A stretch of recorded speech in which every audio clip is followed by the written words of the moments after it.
ቢስሚላህ ሰላም አለይኩም። ዛሬ በአላህ ስም ልለምናችሁ ነው የመጣሁት።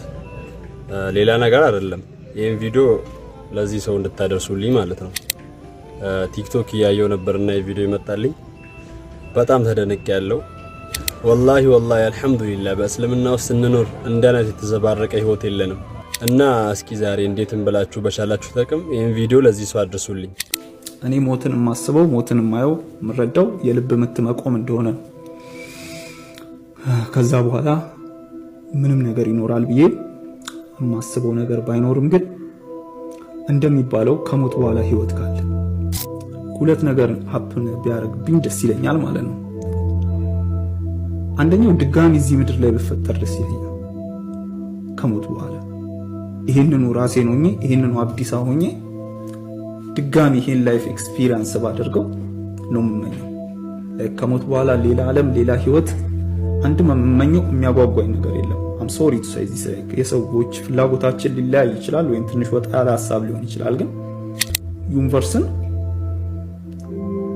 ነው እንጂ ድጋሚ ኤክስፒሪየንስ ማድረግ የምፈልገው ሌላ ማላቀው የምመኘው አይነት ዓለም የለም። አጉል ጠርጣሪዎች ሞተው እንደማይቀሰቀሱ ተናዘዋል። የዱንያ ፍጻሜያቸውን በሞት እንደሚዘጋ ተናዘዋል። ይህ ግን ስተት ነው። አላሁ ስብሓነሁ ወተዓላ ቁርአን ላይ ይሄን ንግግራቸውን አስፍሮታል። ወቃሉ ብለዋሉ ኢን ሂየ ኢላ ሐያቱና ዱንያ ወማ ነሕኑ ቢመብዑሲን አሉ። እቺ ብቻ ናት እኮ ምድር ወማ ነሕኑ ቢመብዑሲን እኛም አንቀሰቀስም። ህይወት እቺ ብቻ ናት ከሞትም በኋላ መቀስቀስ የለም አሉ ይለናል ሱረቱል አንዓም ላይ። ሌላም ሱረቱል ጃሲያ ላይ ወቃሉ ብለዋሉ ማ ሂየ ኢላ ሐያቱና ዱንያ እቺ ህይወት ብቻ እንጂ እኮ ሌላ የለም። ነሙቱ እንሞታለን፣ ወነሕያ ሕያው እንሆናለን። እንቀሰቀሳለን ማለታቸው አይደለም፣ በልጆቻችን ሕያው እንሆናለን። እኛ ስንሞት ልጅ እንተካለን፣ ያው ሕያው ሆነ ማለት ነው። ወማ ዩህሊኩና ኢላ الدهر የሚገለንም የሚያጠፋንም የጊዜ ሁደት ብቻ። ስናረጅ እንሞታለን፣ ልጅ ይተካል ይሞታል። ይሄ እንጂ እኛ የሚገለም የሚቀሰቅሰን የለም። አላህ ምን አለ? ወማ ለሁም ቢዛሊከ ምን ዒልም በሚናገሩት ላይ እውቀት የላቸውም። ኢንሁም ኢላ የظنون እነሱ አጉል ጥርጣሬ ውስጥ ብቻ ናቸው ይለናል። አወለም የረል ኢንሳኑ የሰው ልጅ አይመለከትም አልተመለከተም እንዴ? አና ኸለቅናሁ ሚን ኑጥፈትን እኛ ከፍትወት ጠብታ ፈጥረነው ፈኢዛ ሁወ ኸሲሙ ሙቢን ከዛ የወጣለት ተከራካሪ ሆነ።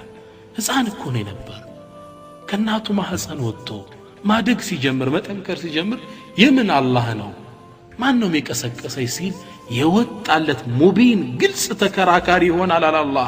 ወضرب لنا مثلا ለኛ እኮ ምሳያን አደረገልና ወነሲየ ኸልቀ ከምን እንደፈጠርነው ረስቶ ቃለ ብሏል መን يحيي العظام وهي رميم አጥንቶችን ከበሰበሱ በኋላ ማን ነው የሚቀሰቅሳቸው ብሏል። መልስ ስተው ቁል ብለህ በለው يحييها الذي أنشأها أول مرة መጀመሪያው የፈጠረው ይቀሰቅሳታል በለው። መጀመሪያ ያስገኘው እሱ ነው የሚመልሳት በለው። وهو بكل خلق عليم እሱም በፈጠረው ነገር ሁሉ አዋቂ ነው። አላህ መልስ ሰጠ። እኔ ማስተምራቸው ተማሪዎቼ ሁለት መጡና ሞቶ በመቀስቀስ ላይ ለካ ውስጣቸው ጥርጣሬ ያድራል። መጡና ኡስታዝ እንዴት ነው ሞቶ የመቀስቀስ ነገር አሉ። እኔም ተማሪ እንደመሆናቸው ሎጂካል መንጢቂ ጥሩ መረጃዊ መልስ ሰጠዋቸው። ምን አልኩት? እድሜ ስንት ነው አንተ አልኩት። 20 ዓመት ያለ። ኦኬ ከ22 ዓመት በፊት የት ነበር ካልኩት ልጁ ደነገጠ። ከ22 ዓመት በፊት ዝም አለ። አልነበርክም አይደል አልኩት። አዎ አለ። ከ22 ዓመት በፊት ዱንያ አታቀህም አይደል? አዎ። ስም አልወጣልህም ነበር? አዎ።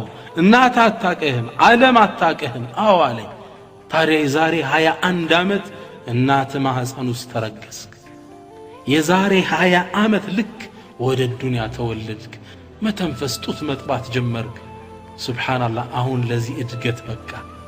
ያኔ ካልነበርክበት ያመጣህ ጌታ ይቀሰቅሳል አልኩት።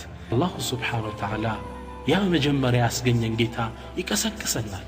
وهو أهون عليه نميل القرآن لي እናንተን ከፈጠረ በኋላ ሙታችሁ መቀስቀስ ለሱ ይቀለለን መጀመሪያ መፍጠር ነበር ቢከብድ የሚከብደው وهو أهون عليه የሚለውን ዑለማዎች ሲፈስሩ የመጀመሪያው ይከብዳል ማለት አይደለም ግን እንደ ሎጂክ ቢታይ የሚከብደው መጀመሪያ ማስገኘት ነበር የተፈጠረን ዙሮ መገንባት ማጠራ ነገር ነው መጀመሪያ የፈጠረን ጌታ ይቀሰቅሰናል እንደፈለግነው አድርገው ይቅበሩ በጣት ሰው ወንዝ ውስጥ ይበትኑ እንሰሳ ይቧጨቃል አላህ ይቀሰቅሰናል እና እንደ የተዘበራረቀ ህይወት ከምትኖር እስኪ ስለ እስልምና ትንሽ ናጥና ለሰበካም አይደለም የመጣሁት ይሄን አስተሳሰብን እንድትቀይር ስለፈለኩ ነው ያው እንግዲህ እኛ እንደ ሙስሊሞች አልহামዱሊላህ ረቢል ዓለሚን ሰላም አለይኩም